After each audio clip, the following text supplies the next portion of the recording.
Brad Williams, XL primed. How about we throw a left curve at you as opposed to a right curve? What am I talking about? Look here. Identify an ID with 22. In other words, we have this list here.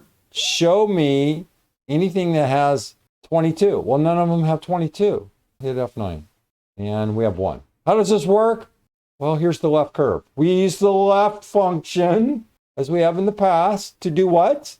We want to keep specific text. I want to keep 2 letters. And if they're 22, count them. We're saying right here, left, B5, B14, 2. What does that mean? Show me only the first 2 letters. If you need to brush up on left, go back to my beginner course or the beginner formula course. I go over this ad nauseum. All we're doing is looking for the first 2 letters or characters that equal 22 in this case. Then 31, 28, 33. Do I need to dive into this a little more? Well, I will. Text, F9. And we have this long list. Okay, it's just this list here. We're going to grab this. F9. It's just the same numbers.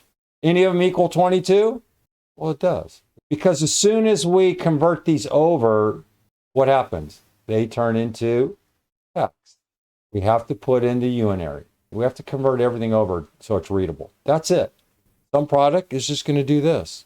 Just look at the right, F9, 001000. Now the question is, can you put an N in here and get the same output? Let's see. N. Because there are no 2 2s in here. No, let's hit F9 until we find a 2 2.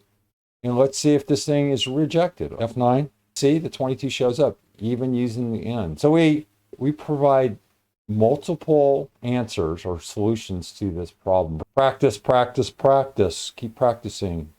Brad Williams, XL Prime.